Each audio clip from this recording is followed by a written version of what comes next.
La tarde de hoy, la doctora Ana Rivera Carbó tratará un tema que tiene implicaciones históricas, pero también que nos invita a la reflexión para los temas del presente. Describirá, analizará el apoyo popular a la expropiación petrolera en tiempos de Lázaro Cárdenas. La recibimos con un aplauso. Muchas gracias.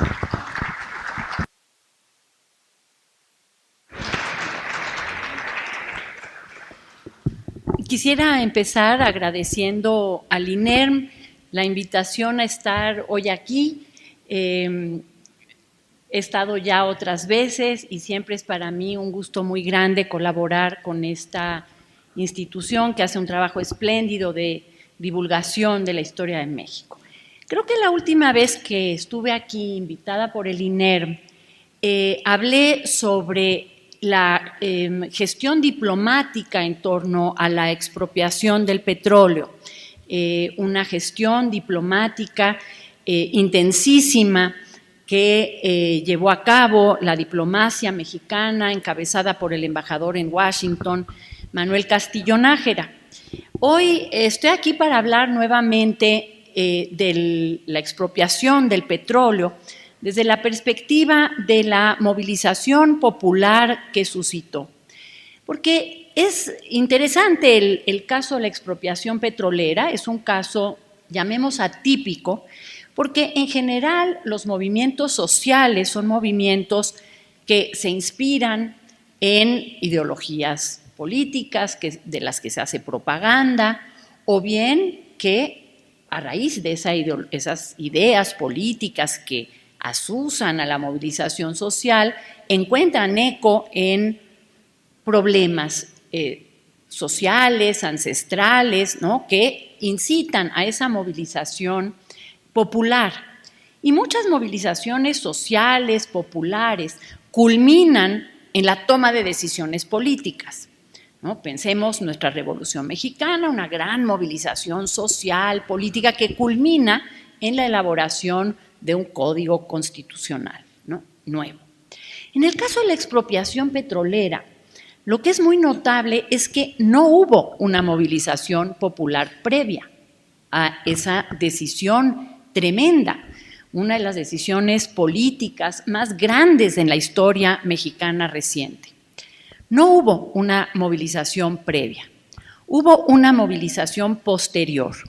Y voy a hablar justamente de esto, de cómo hay en origen una decisión tomada prácticamente en solitario por el presidente de la República.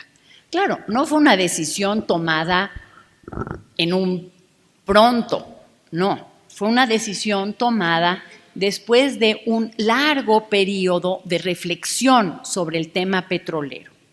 En otras ponencias presentadas aquí, en otras conferencias dictadas aquí, se ha hablado de cómo Lázaro Cárdenas conoció personalmente el tema petrolero cuando estuvo como comandante militar en la zona de la Huasteca en la segunda mitad de la década de los 20. Él fue enviado como comandante militar en una época en donde además hubo intensos problemas entre las empresas petroleras, mayoritariamente de capital extranjero, y los trabajadores organizados o bien en un sindicato independiente o bien en un sindicato propatronal. Hubo dos sindicatos en esa época que por supuesto tuvieron grandes conflictos entre sí, y por supuesto hubo conflictos del sindicato, llamemos independiente, con las empresas. Estos conflictos se combinaron, ¿no?, conflictos laborales y entre sindicatos, se combinaron con otro asunto importante. En el año 25, justo cuando Lázaro Cárdenas llegó a la Huasteca, se acababa de aprobar una ley del petróleo por parte del presidente Calles, que obligaba a las empresas de capital extranjero como a ratificar sus concesiones con el gobierno mexicano y que además disminuía los tiempos en que se autorizaba, digamos, la duración de las concesiones. Por supuesto que las empresas petroleras estaban muy preocupadas con esta ley del petróleo de 25 y por supuesto que intentaron eludir el cumplimiento de esa nueva ley. Hay trabajos recientes en torno a este tema. Por ejemplo, el ingeniero Cárdenas, en la biografía que publicó recientemente sobre su padre, siguiendo en gran medida los apuntes del general, narra cómo la propia embajada de Estados Unidos intervino abiertamente en este conflicto, asusando a las empresas y al sindicato propatronal e incluso amenazando con una intervención en México, ¿no? Hubo posturas claramente intervencionistas por parte del gobierno mexicano. Cuando el general Calle se enteró de toda la trama, ¿no?, de injerencia norteamericana, habló de inmediato con el presidente de los Estados Unidos diciéndole: oiga, ¿qué cree que acabo de descubrir? Usted no lo va a creer, pero su embajador está aquí intrigando en contra del gobierno mexicano. Por supuesto, el embajador quedó absolutamente desacreditado. A regañadientes, el presidente de Estados Unidos tuvo que retirar ese embajador y empezó a modificarse a partir de ese momento la política hacia México. Pero bueno, Calles incluso instruyó a Cárdenas con la orden de incendiar los pozos en caso de una intervención norteamericana en la zona petrolera. Quiero decir con esto que, bueno, Lázaro Cárdenas había estado desde el 25 en la región, desde el año 25 en la región, y había conocido estos problemas, y había conocido las condiciones de la explotación petrolera en México, la práctica extraterritorialidad de las zonas controladas por las compañías extranjeras, muchas británicas, norteamericanas y holandesas. Y entonces el tema era un tema presente en su orden de preocupaciones. En la zona había estado con él el general Mújica, quien en esa época actuaba como enviado de un bufete de abogados que trabajaban justamente en un litigio del tema petrolero, y ahí se hicieron muy amigos, habían tenido un contacto relativamente menor en Michoacán, cuando Mújica había sido gobernador, y Cárdenas había sido enviado como jefe militar a supervisar los conflictos derivados de la elección del gobierno. Y es realmente en la Huasteca donde se hacen muy amigos, conviven durante un largo periodo, ¿no?, de estancia de ambos en la región, y juntos recorren las zonas petroleras. Y describen cada quien en sus apuntes personales las condiciones de esta explotación petrolera, ¿no? El cómo salen las cargas de petróleo que hacen ricos a otros países, a habitantes de otras latitudes y no a los mexicanos que viven en condiciones precarias. Tienen relatos muy, muy emocionados, tristemente emocionados, sobre estas condiciones de la explotación petrolera en México. Cuando Lázaro Cárdenas llegó a la presidencia de la República en el año 34, designó a Mújica, con quien mantuvo la amistad después de la época de la Huasteca y con quien se carteó de manera muy abundante. Se escribieron muchas cartas a lo largo de los años posteriores, cuando ya no estuvieron juntos en la Huasteca, y lo nombró secretario de Economía Nacional. Mújica ocupó este puesto por medio año. Como ustedes saben, a la mitad del primer año de gobierno, Lázaro Cárdenas decidió pedirle la renuncia a todo su gabinete, un gabinete mayoritariamente callista, casi todos eran gente de Plutarco Elías Calles, y Lázaro Cárdenas, en un afán de tener un gobierno propio y tener independencia de acción, decidió pedir la renuncia a todo su gabinete, incluido Múgica, que estaba en la economía nacional.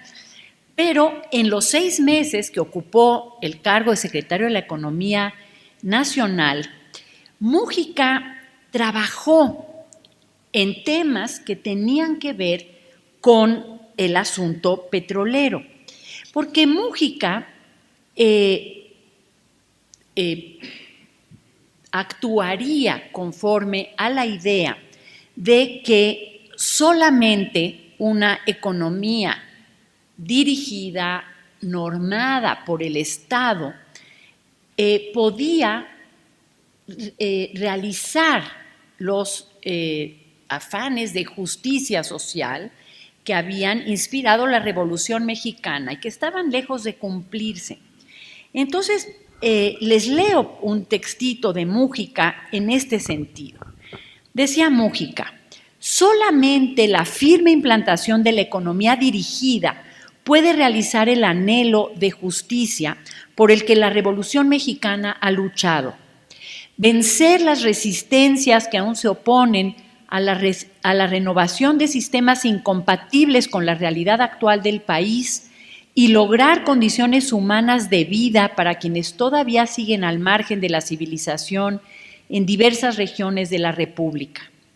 El programa de acción económica tenderá a que el aprovechamiento de nuestros recursos naturales se haga en beneficio general de los mexicanos y hasta donde sea posible por medio de empresas nacionales para salir cuanto antes del régimen de explotación colonial que ha prevalecido con tan mezquina utilidad para el país.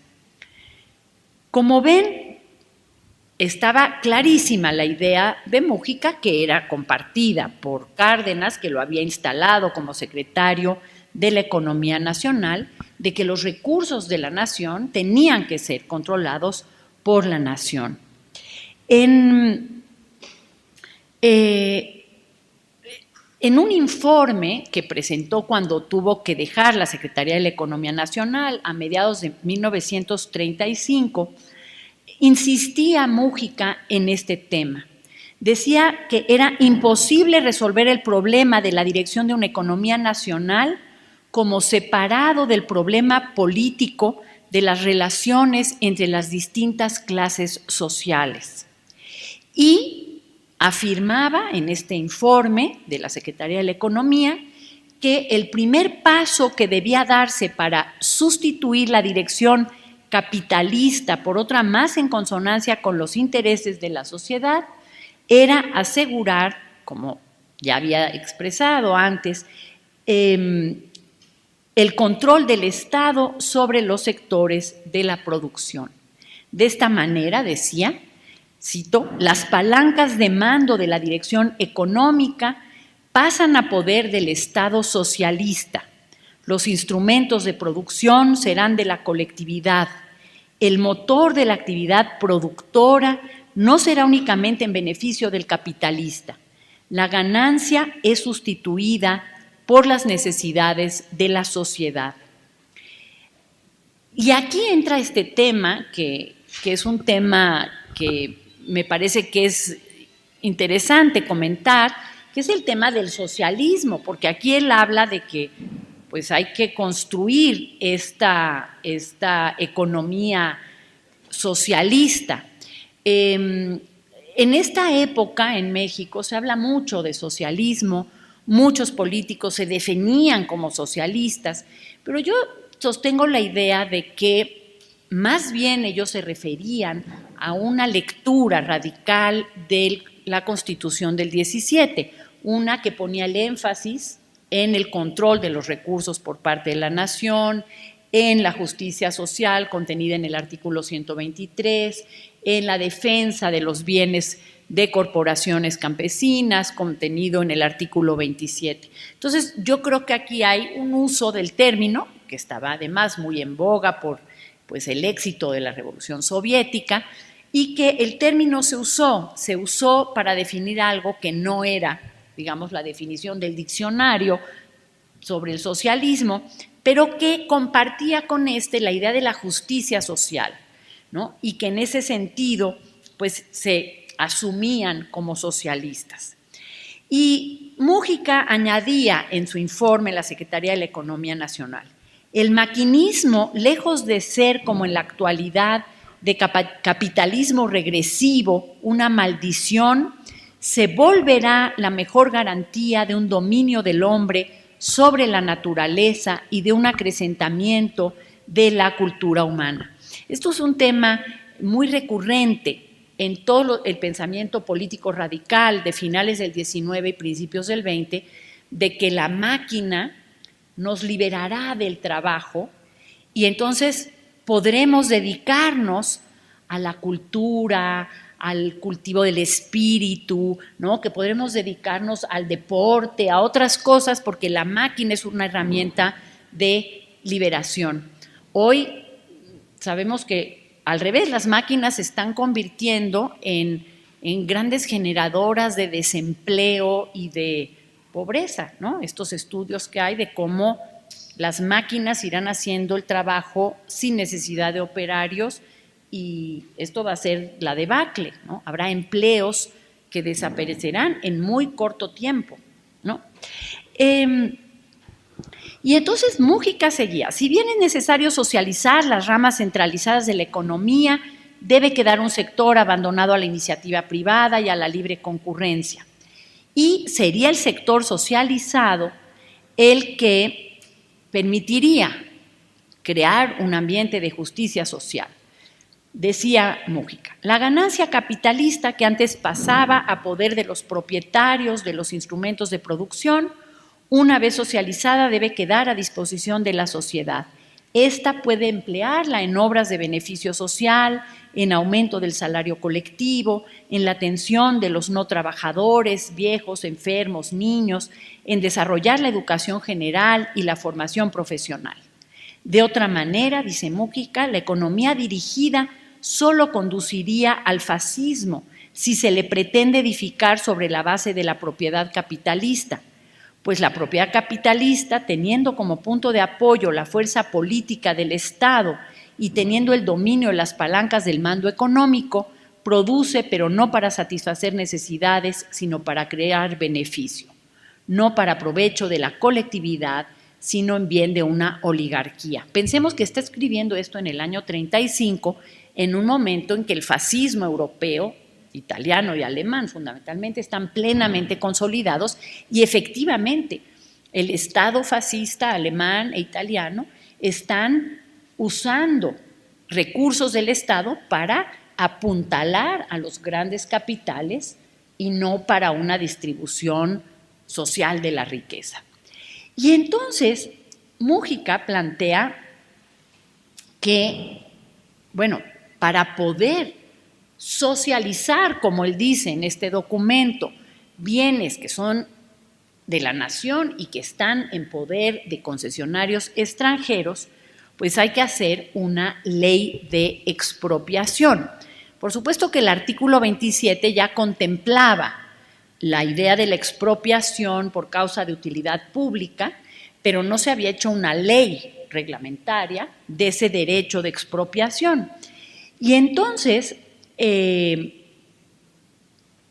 Múgica propuso un proyecto de ley que autorizara ampliamente al Estado para dictar disposiciones a fin de garantizar una posibilidad de pasar el control del petróleo al Estado. De hecho, Múgica lo que estaba elaborando ya era este proyecto de ley de expropiación por causa de utilidad pública. Y por supuesto que Múgica estaba pensando fundamentalmente en el petróleo, no en otras cosas que podían expropiarse, sino fundamentalmente en el petróleo. Incluso desde la Secretaría de Economía Nacional, Múgica estaba ya planeando la creación de una empresa que en este momento pensaban llamar Petromex, que se encargara en un hipotético momento de expropiación, de explotar el petróleo y sus derivados, regular el mercado interno de los combustibles y satisfacer las necesidades de consumo público y gubernamental, procurando además el adiestramiento de personal técnico. Cuando está planeando esta ley de expropiación, pensemos que estamos a un año de la fundación del Instituto Politécnico Nacional, pensado ya para crear técnicos capaces de gestionar una industria propia. Claro que Múgica dejó esto, digamos, arrancado, pero pues le pidieron la renuncia a mediados del 35, cuando, como decía hace un momento, Calles hizo declaraciones muy críticas sobre la gestión de Lázaro Cárdenas. Lázaro Cárdenas decidió crear un gabinete con gente suya y entonces Múgica quedó fuera de la Secretaría de Economía. Claro que Cárdenas lo reincorporó de inmediato a su gabinete, a su nuevo gabinete, pero ahora como secretario de Comunicaciones y Obras Públicas, ya no en la Secretaría de la Economía Nacional. Aunque ya no voy a hablar mayormente de Calles, es decir, que en abril del 36, como seguía dando una lata tremenda, Cárdenas lo invitó a dejar el país y Calles se fue a un exilio de varios años a los Estados Unidos. Tiempo después, 2 años después de esta renovación del gabinete, los conflictos petroleros, del ámbito petrolero, se reactivaron. Justamente se constituyó un gran sindicato de trabajadores petroleros de la República Mexicana y este gran sindicato presentó un pliego petitorio a las empresas con una serie de demandas que, claro, las empresas se negaron a cumplir, alegando que eran demandas excesivas que no podían satisfacer. Esta historia, ustedes la conocen, el conflicto fue a dar a la Junta de Conciliación y Arbitraje. La Junta de Conciliación y Arbitraje no solamente revisó ese conflicto estricto, sino que hizo todo un análisis de las condiciones petroleras en México desde que se habían empezado a dar concesiones en tiempos de Porfirio Díaz. Prácticamente escribieron un tratado sobre la historia de la explotación petrolera en México para concluir que las empresas podían satisfacer las demandas de su pliego petitorio. Las empresas se negaron a cumplir el fallo. Y entonces lo que ocurrió fue que lo que era un conflicto laboral se convirtió en un tema muy complejo sobre la soberanía de la nación. A ver, aquí hay unas empresas que se niegan a acatar una resolución de la justicia mexicana, de una corte de la justicia mexicana, por lo tanto están violentando la soberanía. Y fue en ese momento cuando Lázaro Cárdenas tomó la decisión de expropiar, pero la tomó él solito. Esto es lo que yo decía al principio, es decir, no hay una movilización pidiéndole, señor presidente, por favor, expropie usted el petróleo. No, ahí había un conflicto laboral que no se resolvía, pero no había demandas explícitas de expropiación. Pero Lázaro Cárdenas decidió él solito, ante esta negativa de las empresas a cumplir con el fallo de la Corte,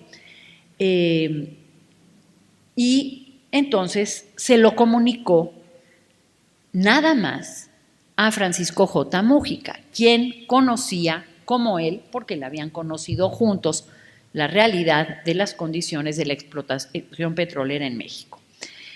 El 10 de marzo de 1938, Lázaro Cárdenas escribió en sus apuntes, creo que esto ya lo he leído aquí en otras ocasiones, pero lo voy a volver a leer porque me emociona mucho.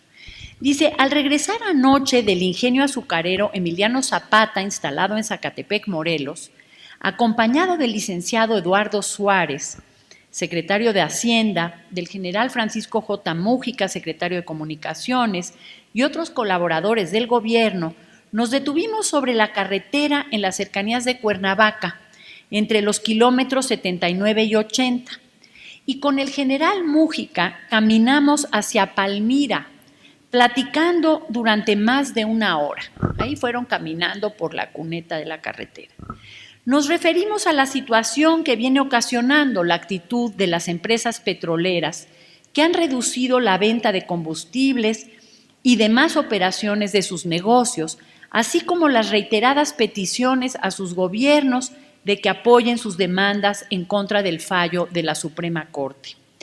Hicimos consideraciones de las circunstancias que podrían presentarse si gobiernos como los de Inglaterra y Estados Unidos, interesados en respaldar a las empresas petroleras, presionaban al gobierno de México con medidas violentas. Pero tomamos también en cuenta que se presenta ya la amenaza de una nueva guerra mundial con las provocaciones que desarrolla el imperialismo nazi-fascista y que esto los detendría de agredir a México en caso de decretar la expropiación.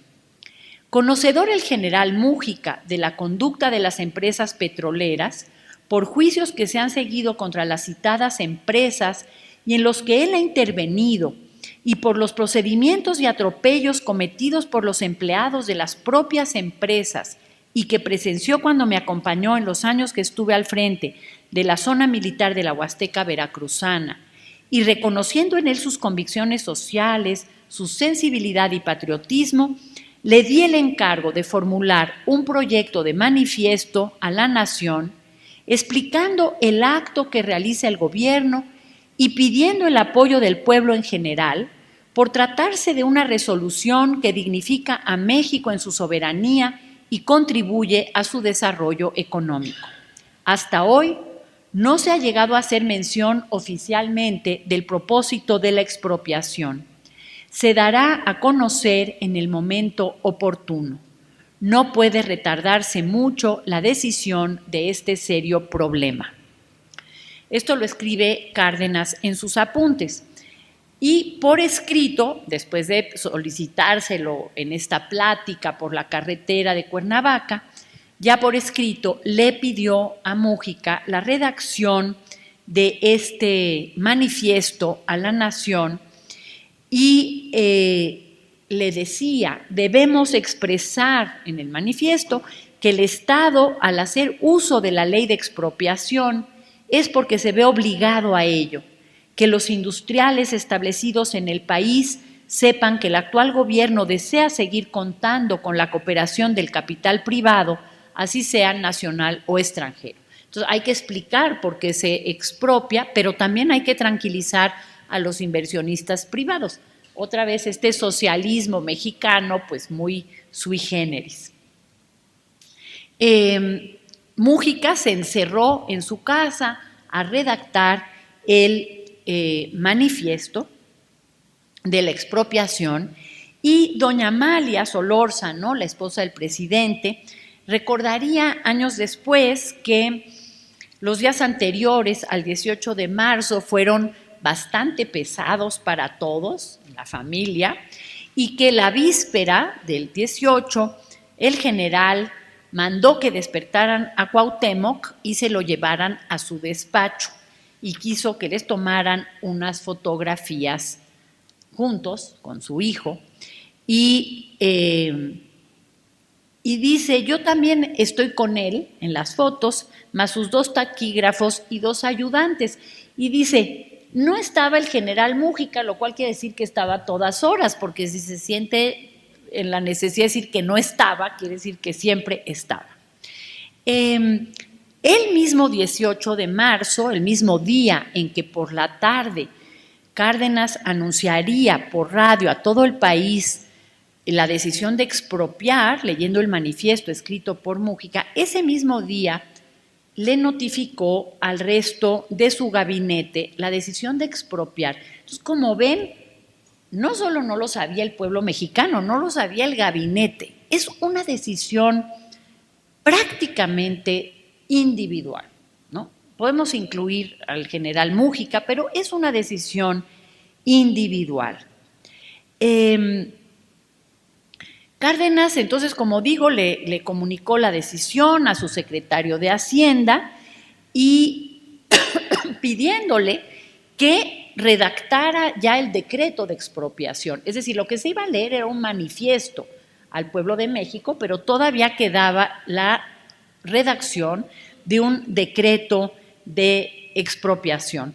El pobre licenciado Eduardo Suárez, secretario de Hacienda, comenta en una entrevista que le hizo Fernando Benítez, dice: el discurso lo redactó el general Múgica. Sin duda pensó el presidente que yo no podía hacer una cosa brillante o emotiva. El pobre muy triste que no se lo habían encargado a él. Pero bueno, mientras Cárdenas leía el manifiesto de la expropiación, Raúl Castellano, el secretario del presidente, Eduardo Suárez, secretario de Hacienda, Efraín Buenrostro, secretario de Economía, y Antonio Villalobos, que era el jefe del Departamento del Trabajo, empezaron a redactar el decreto de expropiación. Lo que es muy interesante es cómo, a pesar de no haber habido una movilización social, popular, antes de la expropiación, sí la hubo, y realmente extraordinaria, después. Es realmente muy notable cómo una decisión que se toma de manera unipersonal tiene un efecto colectivo, un efecto nacional, podríamos decir, de la magnitud que lo tuvo. Porque de inmediato, la reacción popular se dejó sentir. Los días posteriores a la lectura por radio de la decisión presidencial fueron días de un, diríamos, impas. El propio presidente Cárdenas se borró de la escena y se fue a pasear al Nevado de Toluca. Es una cosa muy simpática, se retrató ahí, además son unas fotos geniales porque está de traje y sombrero, muy elegante, paseando por el Nevado de Toluca. Hoy cuando vamos de excursión nos vestimos de ir de excursión, no, él fue de traje y corbata y sombrero, muy elegante, a pasearse al Nevado de Toluca, aprovechando que había ahí un puente. Recordemos que Lázaro Cárdenas había instituido apenas unos años antes la fiesta cívica por el natalicio de Benito Juárez. Es una cosa muy peculiar porque, a ver, no celebramos el cumpleaños de Miguel Hidalgo, pero el de Benito Juárez sí, y es un acto de desagravio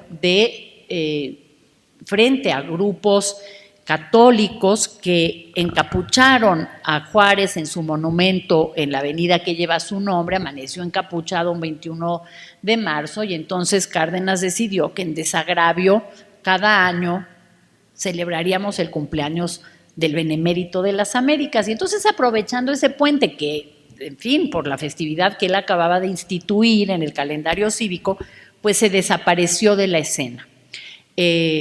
Claro que las comunicaciones del embajador de Estados Unidos con su gobierno fueron inmediatas, lo mismo que del embajador británico. Josephus Daniels, el embajador gringo, diría que la noticia cayó como un rayo en cielo despejado, ¿no? A ver, pues nadie se esperaba esto. Pero en cuanto Cárdenas regresó, las manifestaciones populares, claro, empezaron a ocurrir. Por principio de cuentas, el 23 de marzo hubo una muy importante manifestación que reunió a cerca de 250,000 personas en el Zócalo de la Ciudad de México. Una manifestación, por supuesto, organizada por las grandes organizaciones sociales que se habían ido creando durante el gobierno cardenista. La CTM, desde luego, la CNC, ¿no?, que ya movilizan a sus huestes para apoyar la decisión expropiatoria. Entonces, la CNC todavía no se había instituido formalmente, pero desde luego ya se estaba trabajando en la organización de una gran central campesina, y la CTM se había constituido desde el 36, y fueron estas organizaciones con el también partido de Estado, que también estaba en proceso de reorganización. En el año 38 también el Partido Nacional Revolucionario se constituyó en Partido de la Revolución Mexicana, organizado por sectores. A la imagen de estas grandes organizaciones de Frente Popular que se constituyeron en Europa para reunir a las distintas fuerzas de izquierda para enfrentar al fascismo, ¿no? La gran amenaza de la derecha solo se puede enfrentar con grandes frentes populares, y entonces en México el PRM funcionó un poco como al modo de los frentes populares europeos antifascistas, y estas estructuras le permitieron al gobierno de Cárdenas sostener sus grandes transformaciones sociales, la más importante de las cuales fue desde luego la expropiación. Entonces ahí están, el 23 de marzo de 1938, estas grandes organizaciones manifestándose en el Zócalo de la Ciudad de México en apoyo al presidente. En esta gran manifestación hay una manta, hay gente que desfila con una manta en donde se ve una imagen de Miguel Hidalgo tocando la campana de Dolores, y al lado está Lázaro Cárdenas con unas torres petroleras, ¿no? Y ya se hace alusión a, digamos, una independencia económica que se está proclamando en este momento, ¿no? La gran independencia política de 1810, y por otro lado la independencia económica que trae consigo la expropiación del petróleo. Además de esta gran manifestación de apoyo a la decisión tomada por el presidente, se organizó una gran colecta se llamó Gran Colecta de Damas pro Recuperación Económica en el Palacio de Bellas Artes. Una colecta de recursos para lo que habría de ser el pago de la deuda petrolera, porque por supuesto que la expropiación implicaba el pago, ¿no?, la indemnización a las empresas expropiadas. Y entonces rápidamente se organiza una colecta en donde están en primer término la propia doña Amalia Solórzano, con la esposa del secretario de Defensa Nacional, general Manuel Ávila Camacho, Soledad Orozco, y la doctora Matilde Rodríguez Cabo, esposa del general Francisco Mújica. Ellas están entre quienes presiden esta colecta, de la cual hay fotografías muy conocidas, ¿no?, donde va la gente a llevar lo que tiene a mano, ¿no? Dinero, si tiene dinero, joyas familiares, en fin, lo que tengan, los recursos que tengan. Es famoso, ¿no?, cómo la gente llevaba sus alianzas, ¿no?, para apoyar el pago de la deuda petrolera, y cómo esto, bueno, no fue solo simbólico, fueron actos importantes que permitieron, sí, juntar recursos para el pago de la deuda petrolera. Entonces, como ven, hay una movilización social importante. El mismo 23 de marzo hubo manifestaciones en muchas ciudades del país, es decir, la manifestación en la Ciudad de México no fue única, sino que hubo réplicas de esta manifestación en muchas partes del país, especialmente importantes las que tuvieron lugar en zonas vinculadas directamente con la expropiación del petróleo, como por supuesto Tampico, Veracruz o Tuxpan, en fin, ciudades que estaban asociadas a la explotación petrolera. Rápidamente aparecen también en la prensa, en toda la prensa de distinto signo, convocatorias a la unidad nacional frente a las potencias extranjeras. Estas convocatorias a la unidad nacional están firmadas, están suscritas por centrales obreras, sindicatos, ligas agrarias, gremios, escuelas, incluso organizaciones patronales, ¿no? Hay rápidamente convocatorias que vienen de, digamos, de los ámbitos más diversos e incluso podríamos decir antagónicos, ¿no? Desde las patronales hasta los sindicatos, convocando a la unidad nacional para sostener la decisión del presidente. Hay también rápidamente la formación de una coalición de gobernadores que apoyó la medida tomada por el presidente, encabezados por el gobernador de Veracruz, que era entonces el joven y universitario Miguel Alemán. Miguel Alemán rápidamente encabezó esta coalición de gobernadores a favor de la expropiación. El régimen, por supuesto, también echó mano de sus propios recursos para alentar al apoyo a la medida.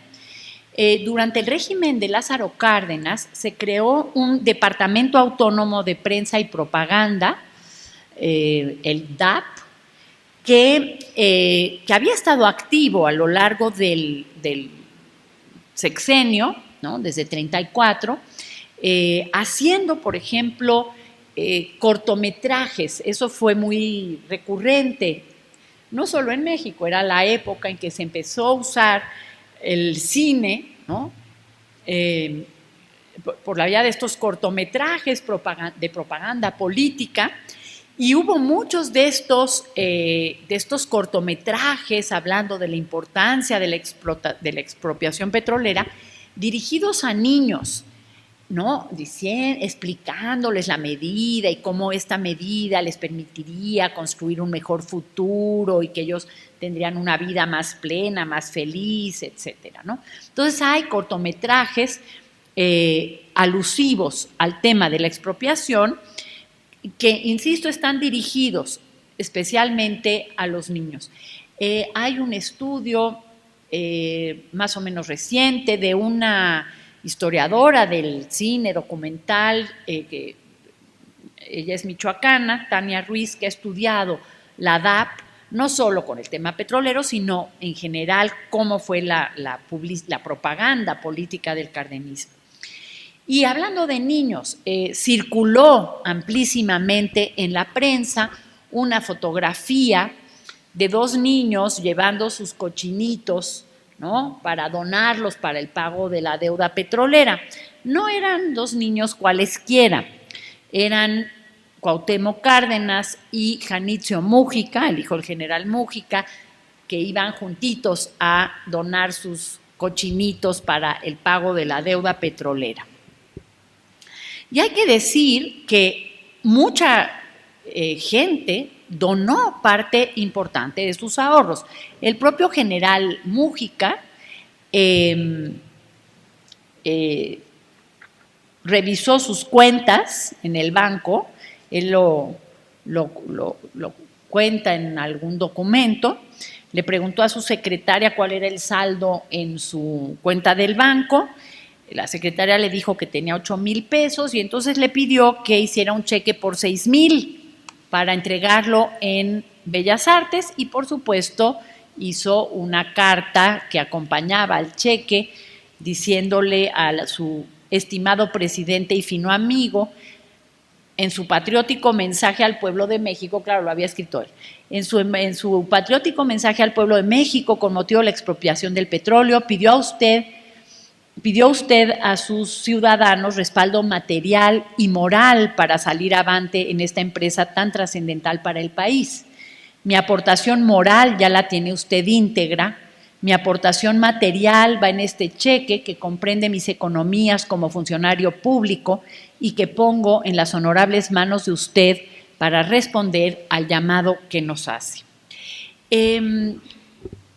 La verdad es que es emocionante esta respuesta colectiva, ¿no?, frente a la decisión de la expropiación. Los artistas de México que estaban organizados, algunos de ellos en una liga de la LEAR, Liga de Artistas Mexicanos, Artistas Revolucionarios de México, la LEAR, en donde por supuesto estaba Diego Rivera y otros, estaba Hermilo Abreu Gómez, en fin, había escritores, liga de escritores y artistas revolucionarios, organizaron una subasta.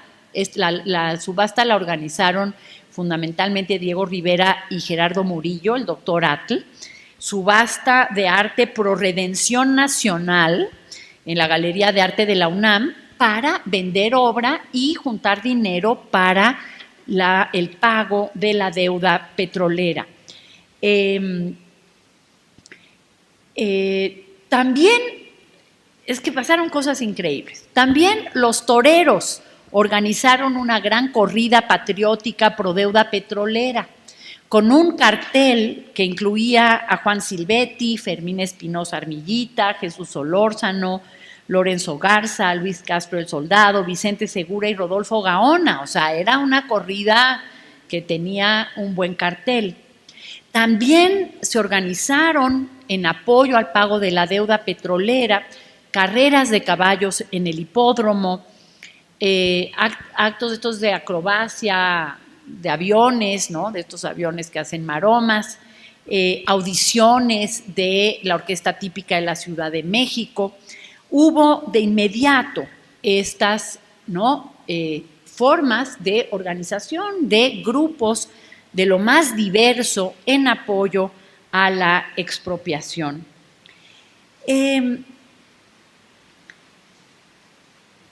No deja de ser notable que una decisión de gobierno suscite esta, digamos, esta movilización colectiva, esta simpatía generalizada. Yo creo que si revisamos la historia de México, esto que ocurrió en 38 es único. Y es único si lo medimos también por cómo se consolidó esta fecha en el imaginario colectivo. Ya al año siguiente de la expropiación, el 18 de marzo de 1939, se convocó a una manifestación en que se fue institucionalizando el ritual, ¿no? Las oficinas públicas suspendieron labores, en las escuelas se hicieron festivales, hubo un gran evento deportivo en el Estadio Nacional y el partido oficial, el PRM, diseñó un programa de radio que se transmitió en cadena nacional el 18 de marzo del 39. La fecha se fue convirtiendo en una fecha clave del calendario cívico mexicano. Por supuesto que en el año 39, también hubo desplegados conmemorativos por parte de la CTM, la Federación de Sindicatos de Trabajadores al Servicio del Estado, del Sindicato Mexicano de Electricistas, de la CROM, que invitaban a un acto masivo en el Zócalo, ¿no? Esto en el 39. En este acto masivo en el Zócalo estuvieron, por supuesto, los representantes de la CTM, estuvo Lombardo Toledano por la CTM, Graciano Sánchez por la CNC, Heriberto Jara por el PRM y Rafael Gómez por el Sindicato de Trabajadores Petroleros de la República Mexicana. A partir de 39, la fecha se iría conmemorando y se iría recordando de distintas maneras. Hoy no es un día feriado en el calendario cívico, pero sí es una fecha que sigue teniendo un poder simbólico muy importante. Y además de la fecha de la expropiación, el propio Lázaro Cárdenas se fue convirtiendo también en un símbolo de la soberanía, la independencia económica y la dignidad nacional. Esto es interesante porque es algo que no ocurrió con otros presidentes del siglo XX. No crearon a partir de sus acciones un símbolo mítico. Hay una historiadora de la Universidad Autónoma Metropolitana, Verónica Vázquez Mantecón, que tiene un libro espléndido sobre el tema, que se llama El mito de Cárdenas, en donde ella analiza cómo se va construyendo esta figura simbólica, ¿no?, del general Cárdenas, asociado casi siempre con la expropiación del petróleo. Y esto lo convierte, sí, en esta imagen, ¿no?, junto a Miguel Hidalgo, en un liberador, ¿no?, en el ámbito económico. Por supuesto que esta figura mítica de Cárdenas estaría asociada a otras cuestiones, desde luego el reparto agrario, por ejemplo, sobre todo el de la laguna, que también tiene un poder simbólico muy fuerte. Por eso no es extraño que cuando en el 88 su hijo compitió por la presidencia de México, el acto que hizo que su campaña se convirtiera realmente en un fenómeno social muy importante y político fue el acto en la laguna, porque también ahí había un gran poder simbólico. Hay otro enorme poder simbólico, por ejemplo, en el asilo a extranjeros que huían del fascismo y a los que acogió con su política de asilo.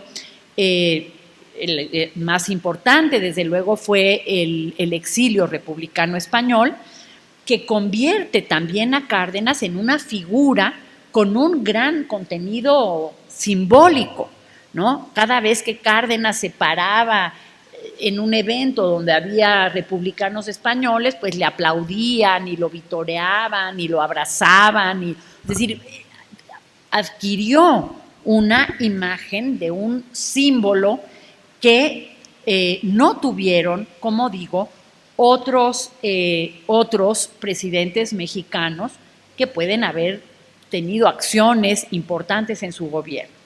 Quisiera leerles un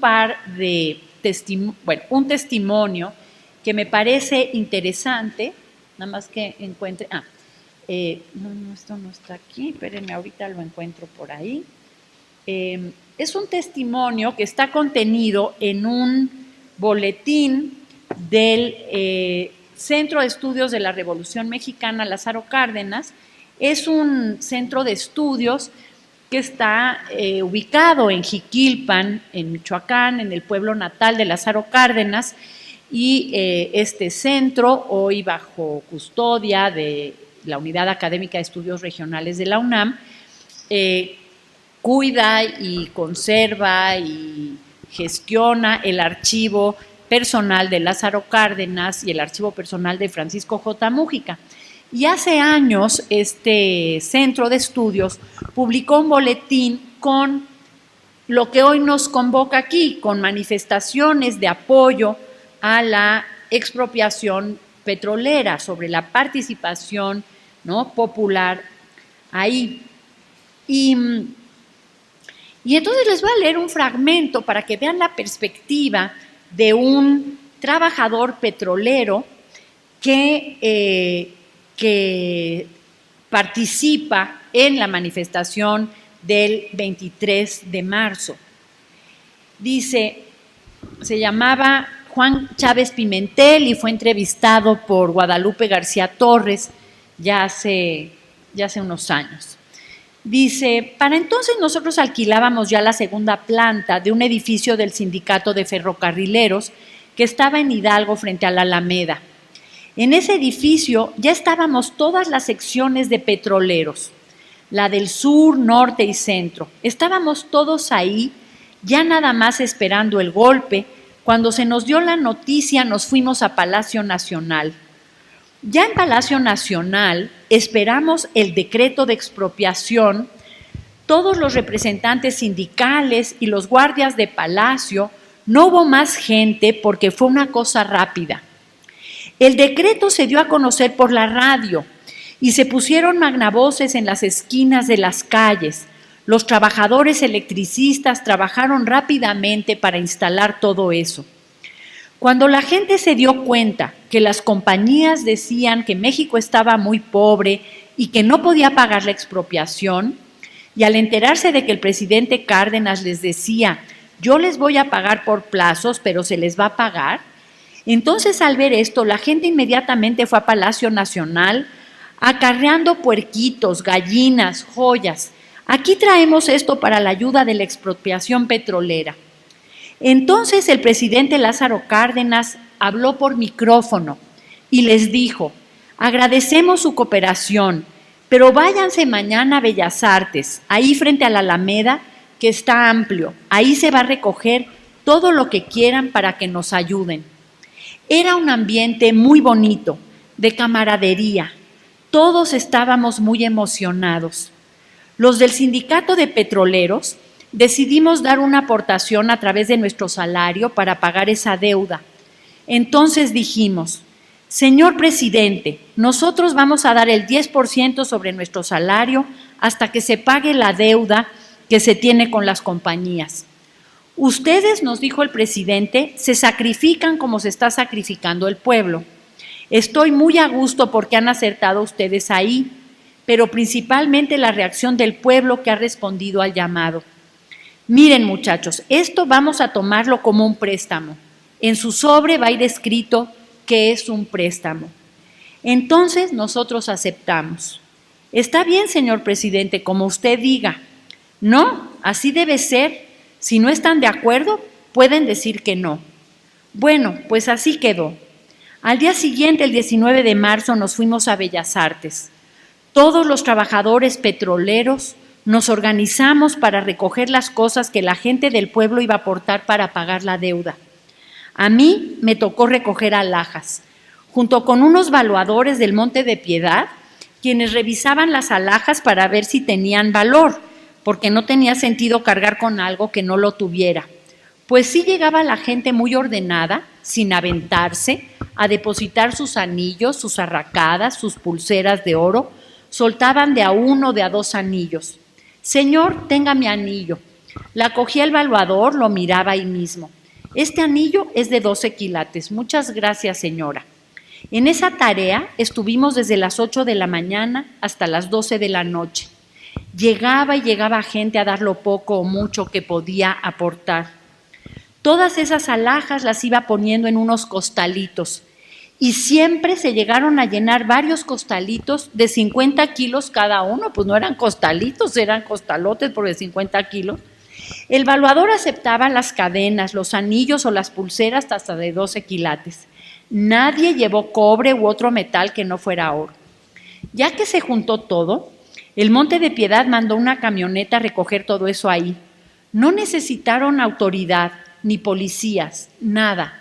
Todo fue voluntario, porque el presidente advirtió, no quiero fuerzas federales ni civiles que se arrimen a donde van a estar los petroleros recogiendo la ayuda que se nos va a dar para pagar la expropiación petrolera. Así que entre 3 o 4 batallaban para alzar los costales y depositarlos en las camionetas. Estaba toda la Alameda llena de gente. Había magnavoces colgados en todas partes, a través de los cuales los compañeros agradecían la ayuda recibida. Todo lo que den ahí será muy agradecido a ustedes, porque es para pagar la deuda petrolera que el señor presidente de la República, general Lázaro Cárdenas, ha creído conveniente de que se haga la expropiación, porque las compañías extranjeras no quisieron dar lo que los trabajadores pedían, después que nos han hecho, bueno, ahí les cargaba la manita. Después de que pasó todo, hicimos nuestra primera manifestación el 23 de marzo de 1938 a las 10 de la mañana. Salimos todo el sindicato petrolero por las calles y pegado con nosotros don Lombardo Toledano. Él nunca nos abandonó. De las zonas petroleras, pocos vinieron a la manifestación por el medio de transporte que se tenía dificultades, pero vino toda la sección centro, que es la refinería de Azcapotzalco. Toda la gente que no trabajaba por turnos se presentó al mitin que se hizo. En esa manifestación se habló de los motivos de la expropiación. Cuando pasábamos, toda la gente nos aplaudía. Yo creo que participamos como unos 4,000 compañeros. Había gente que nos miraba entusiasmada y se incorporaba a la manifestación. Otros entraban con música. Participaba gente que no era de petróleos, pero igual se adherían para alabar la obra que había hecho el general Lázaro Cárdenas. Todos íbamos contentos cantando esa bella canción de Tampico Hermoso, que era como un himno para nosotros los petroleros, y en una ocasión tan solemne no podía faltar. Y todos a una voz empezamos a cantar. Con este testimonio termino y abrimos ronda de comentarios.